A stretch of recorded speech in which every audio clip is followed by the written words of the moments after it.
Banyak pengusaha yang bingung mencari modal di bank, atau banyak pengusaha yang sering gagal mendapatkan hutang di bank. Ingin tahu gimana caranya? Yuk simak video kali ini.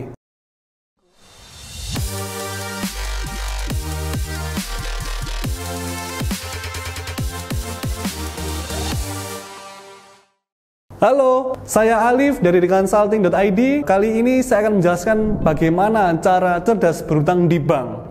Nah, pasti rekan-rekan ingin tahu dong caranya gimana nih, cara cerdasnya. Ada hutang bank atau hutang leasing, ya kan? Nah, kali ini saya akan menjelaskan dua topik, yaitu hutang bank dan hutang leasing. Nah, di dalam bisnis sudah biasa memang adanya hutang bank, hutang supplier, hutang karyawan, atau hutang pihak ketiga, atau semacamnya lah. Nah, di sini ada perbedaan nih antara hutang bank dan hutang leasing. Nah, hutang bank, apa sih hutang bank? Biasanya Anda atau pengusaha ketika mendapatkan hutang bank, caranya dengan cara apa nih? Nah, bank biasanya akan melihat dengan cara nilai solvabilitas perusahaan Anda, yaitu kemampuan membayar hutang. Bener enggak sih cara untuk melakukan pembayaran hutang itu tepat enggak sih di perusahaan Anda dengan laporan-laporan yang Anda serahkan ke bank? Nah, saya jelaskan, hutang bank biasanya dikategorikan nih, ada hutang jangka panjang dan hutang jangka pendek. Cara pembukaan hutang itu seperti apa? Nah, cara pembukaan hutang biasanya dengan cara termin atau tenor. Nah, termin sama tenor biasanya dapat yang 10 tahun, ada yang 7 tahun, ada yang 15 tahun, macam-macam. Sesuai dengan kemampuan perusahaan untuk membayarnya, sesuai dengan laporan-laporan yang bank minta ke perusahaan Anda.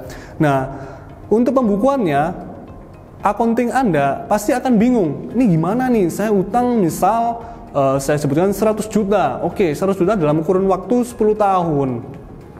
Ketika mau bayar 100 juta dalam 10 tahun, maka termasuk apa? Jangka panjang atau jangka pendek nih?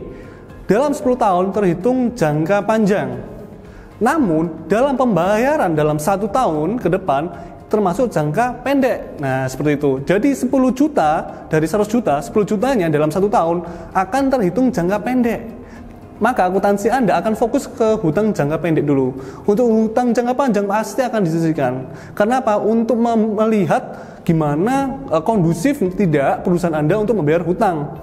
Pasti perusahaan memiliki biaya, memiliki hutang, memiliki piutang dan sebagainya. Akan mengcompare, akan melakukan pertimbangan-pertimbangan di mana layak apa tidak perusahaan ini membayar hutang dalam 1 tahun ke depan.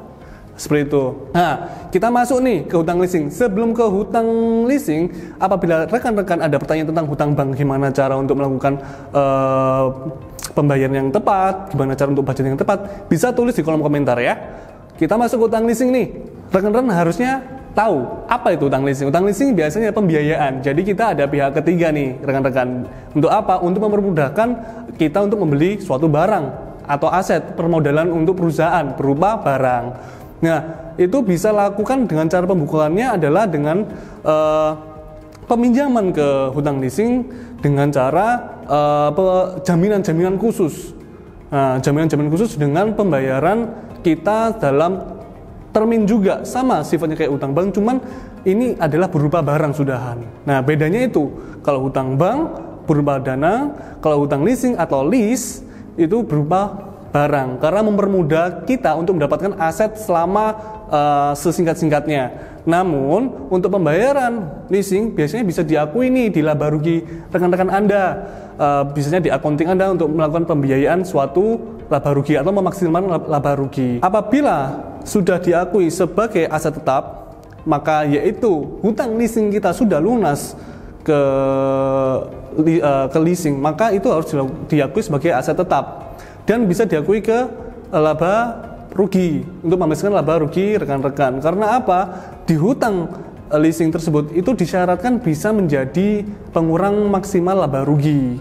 Kapan hutang leasing masuk kategori hutang jangka pendek atau hutang jangka panjang? Kalau hutang leasing termasuk hutang jangka panjang, maka tenor yang jatuh tempo yang dikasih oleh sebuah leasing ke perusahaan lebih dari 1 tahun. Apabila kurang dari 1 tahun, maka itu termasuk jangka pendek. Pak, saya bingung nih kalau misalnya gimana leasing ini memberi saya tenor 6 tahun. Kan udah berupa barang Pak, bukan berupa uang. Sama, pengakuannya sama, tetap diakui sesuai dengan masing-masing tenor. Misal, saya contohkan, perusahaan Anda lagi melakukan pembiayaan mobil. Anda mendapatkan mobil X. Nah, selama 6 tahun pengangsurannya. Gimana pengakuan di hutang jangka pendek dan bagaimana pengakuan hutang di jangka panjangnya? Kalau 6 tahun, maka kan lebih dari 1 tahun, maka termasuk jangka panjang. Alokasikan 1 tahun untuk ke jangka pendek. Untuk apa? Seperti yang saya jelaskan tadi, untuk mengakui atau untuk memberikan manajemen keuangan bisa membayar hutang itu seberapa cepatnya, seberapa mampunya dibandingkan biaya-biaya yang dikeluarkan. Nah, untuk itu tahu kan teman-teman perbedaan dari hutang bank dan hutang leasing. Kalau hutang bank biasanya berupa dana dan sifatnya tenornya lebih tinggi nih.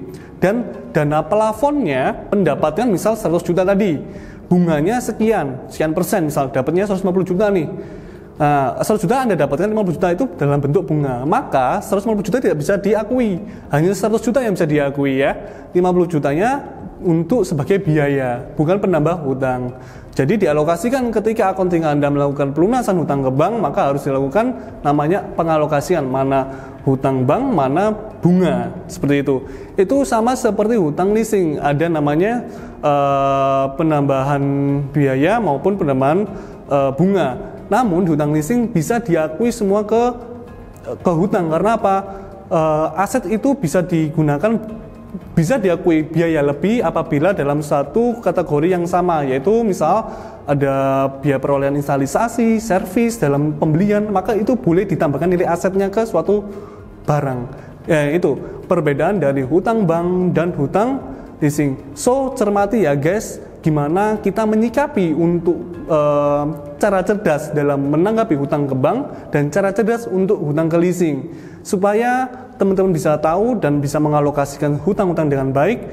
Kita bakal bisa tahu ke depan 2 tahun, 3 tahun lagi gimana kemampuan perusahaan untuk membayar hutang. Sekian dari video saya guys ya.